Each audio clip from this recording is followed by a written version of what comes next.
played that album as much as me. How are you? It's Friday, and I asked for some questions because that usually helps a bit, doesn't it? At least there's a structure to it. So I've got a few questions you asked. Let's start off with a big one straight away. Joshua Patchett. He says bap or roll? Question mark. Assuming that's not prison slang, and he actually means, do I prefer a bap or a roll? It's a roll every time. A bap, too big and flappy, too much bread per sandwich ratio. Whereas a roll, lovely little crusty roll. If he means one of those little crusty sort of rolls that flake, that go everywhere, then I survived on those when I first started going to pubs. You're too young, you lot. But there was usually like 3 crusty rolls. It was like cheese, ham, or ham and cheese, on a sort of plate at the pub, and you'd have one of them, 50p, whatever, line the stomach, packet of crisps, Walkers, cheese and onion. Thanks for asking. And that was the evening. Becca says, will there be a future for Tony and Emma in season 3? Well, yeah, well, there's a story. I haven't decided on the ending. I haven't. If you mean, does it end with them being happily married? I don't know yet. I don't know. It's the journey that's the important thing. But then you don't want to let people down with a crap ending. So, and you don't want to just work it up for the ending, but it wasn't enjoyable for 6 episodes. So you need both. But the answer is I don't know how it ends. Yeah, I genuinely haven't decided. It's the toughest bit of the whole thing for me. That I've made a rod for my own back.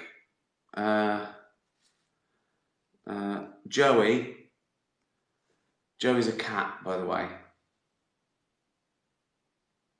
I'm followed by a lot of cats and dogs. A lot of people are plagued by bots. Like some people saying, like half their followers are bots. I haven't got that problem, but half my followers are cats and dogs. So, you know, they haven't got a disposable income. Cats and dogs, so they just become pests. They're not there. They can't afford to buy my. Well, even if they liked my DVDs, a cat or a dog can't really get money to go and buy them. Also, why are they buying DVDs? What year are you in, Grandad? I know they're 7 years per, but get with the times. If you're a cat or a dog, get Netflix. Joey asks, are you taking questions for your live tonight? I have 3. The answer is yes, Joey. I am taking questions, but you've used up your question. Also, cats and dogs, they're idiots. So yeah. This one's from Rachel,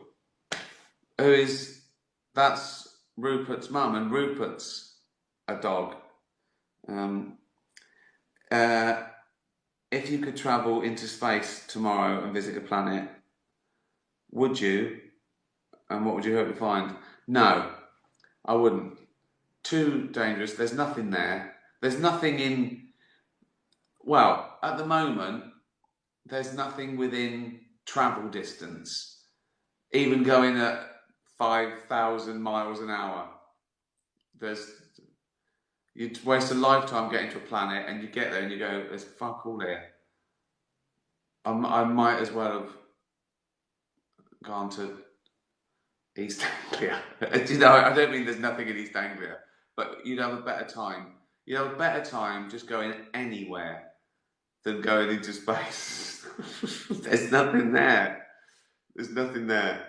all that way, and then nothing.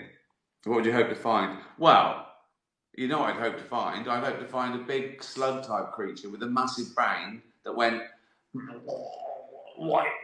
Just touch me, it kills cancer."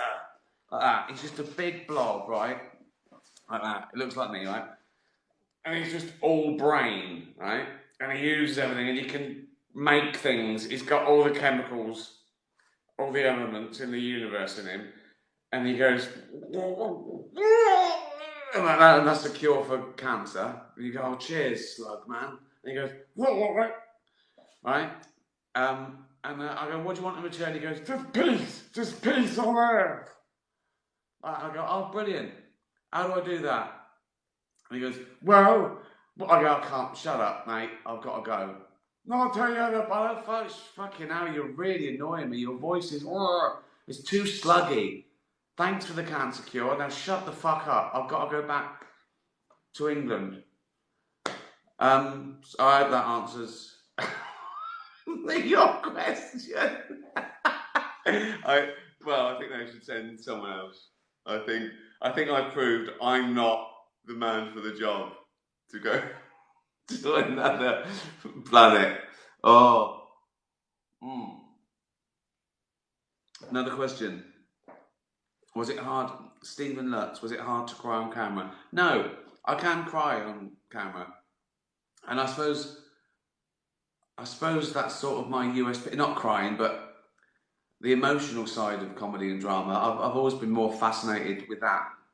Not just jokes, not just plot, but some of the people really connect with.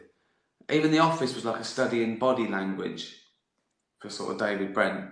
So I've always been fascinated with that, and I can do it if it's good enough. If someone handed me a script and I had to read it, they go, "And you've got to cry at the end," I go, "Oh, that'd be tough."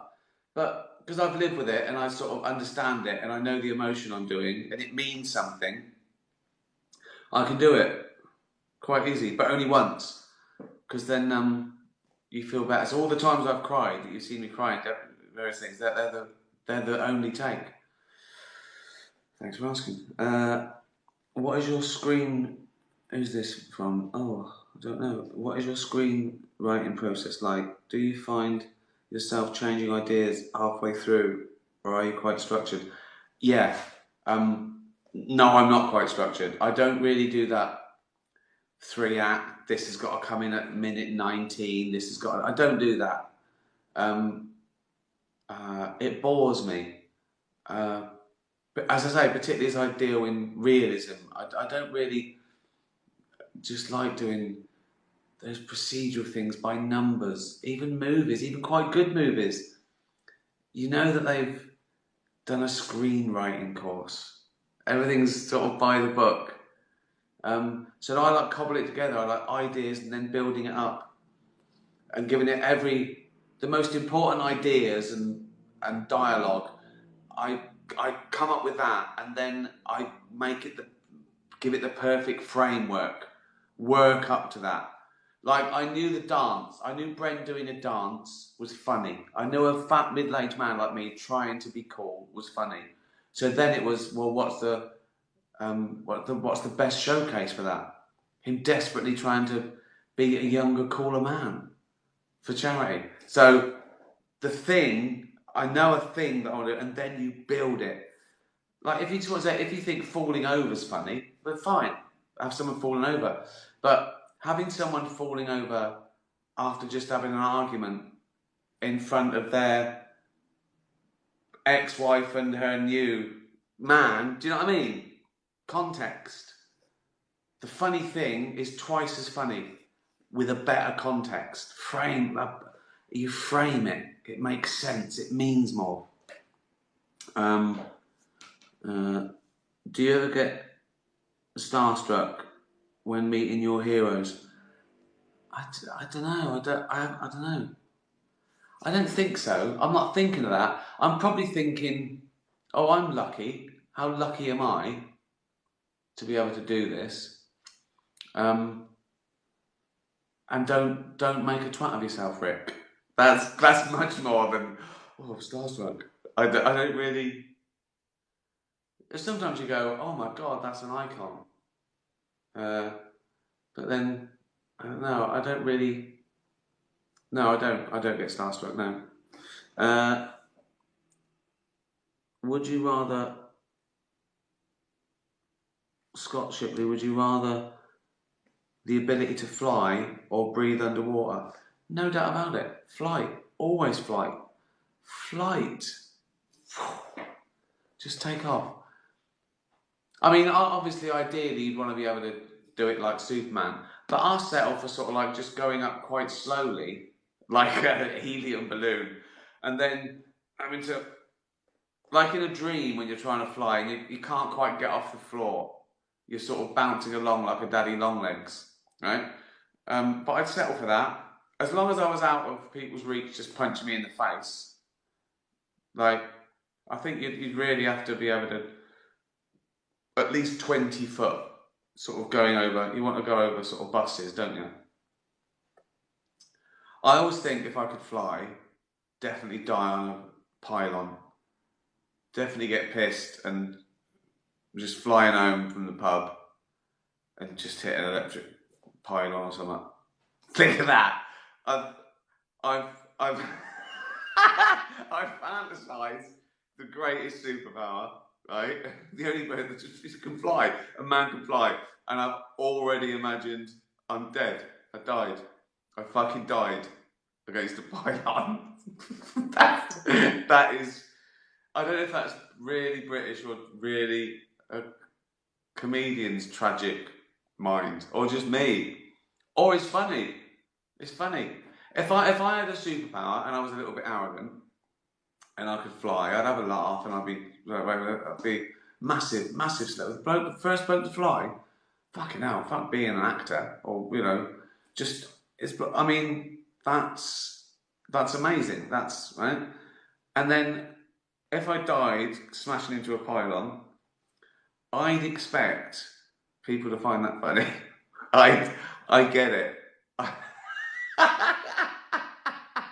When all the dust is settled and they've shown The Office again on UK Play, then you're allowed to laugh. He wasn't wearing an helmet. I wouldn't even have a cape on, would I? I'd just be in a tracksuit. Well, that sort of worked, didn't it? Some nice questions from people. I answered them. I took them seriously as you can. When half the questions asked are from pets. Any questions here? Oh, I can't read this. What are your favourite TV comedies? Right, come on.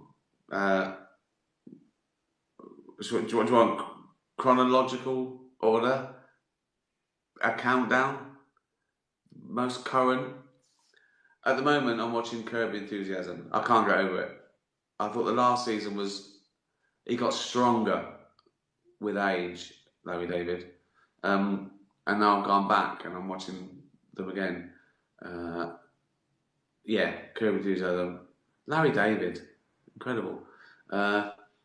Historically, Fawlty Towers, Porridge, Reginald Perrin, Rising Damp. You know. Same ones that you love, I think. Best soap opera. I don't really watch soap operas. I used to watch Coronation Street when I was little. It was different then. I watched EastEnders for a while, through the 80s and some of the 90s. Again, I think they're very different now. Now they've got the pressure on them to do like fucking every night. It's like the storyline suffer a little bit and the acting. But I mean, it's an amazing feat to make TV every day. Although, I mean, or am I? Yeah, you do the math. Ever Decreasing Circles, yeah, fantastic, gentle, lovely, a very big influence on on the emotional side of comedy. Favourite sandwich? I mean, it always was cheese and onion. But now I've gone a little bit plant-based. I've got some fantastic vegan cheeses. Honestly, I know that sounds, you don't believe me, but you won't know the difference. Because it's all the flavours in them aren't the things that's missing. They're still there. Incredible. They're just getting better and better. And the more people that go plant-based, even half plant-based, even, you know, they've seen a market now and they're putting the money in it. It's great. Listen, I'm not going to lecture. You know I don't do that. But all I'm saying is, if everyone was plant-based, there'd be enough food in the world to feed everyone 8 meals a day. And we wouldn't be torturing animals to death. Win-win. Just putting it out there. It's just a suggestion. It's just a suggestion. And I know there's a sliding scale. Of course there's a sliding scale. I know I go after the, you know, you don't need to fucking torture a dog to death to make it, you know, that's one side of the scale. And then a little fella catching a fish to feed his family. We know one is a lot worse than the other. But there's also lots in between. And all I'd say is you can do a little bit better every day. You know, just don't waste stuff. That helps. You know all this. Actually, some people don't. Some people don't understand the cruelty. They don't want to know. Some people don't realise that actually, ethically harvesting a wild fish is a lot less cruel than most of the things you go and buy in a supermarket. Again, controversial, but I'm putting it out there. What beer? It's a little lager because I ran out of my IPA again. I'm sort of at the mercy of, you know, Ocado delivers, and you never know how to gauge it. Sometimes you've got a glut. Does anyone need any fucking bananas? So yeah. Well, thanks for tuning in again. As you know, I sort of do this. I do the odd tweet now and again, but again, so I try not to look at Twitter too much because it is turned into a cesspool. People just bullying people for thinking the wrong way. Oh, particularly the misogyny. I can't. It's just so. It's so depressing. What I mean, again, I don't want to get political, but what have some of these women ever done wrong? They're just horrible men. Horrible, nasty. Death threats and just because a woman gave her opinion. Anyway, and of course, these nasty people, it's always in the name of tolerance. Oh, they're always fighting for tolerance. Oh dear. Where will it end? Well, we'll all be dead soon. So enjoy it.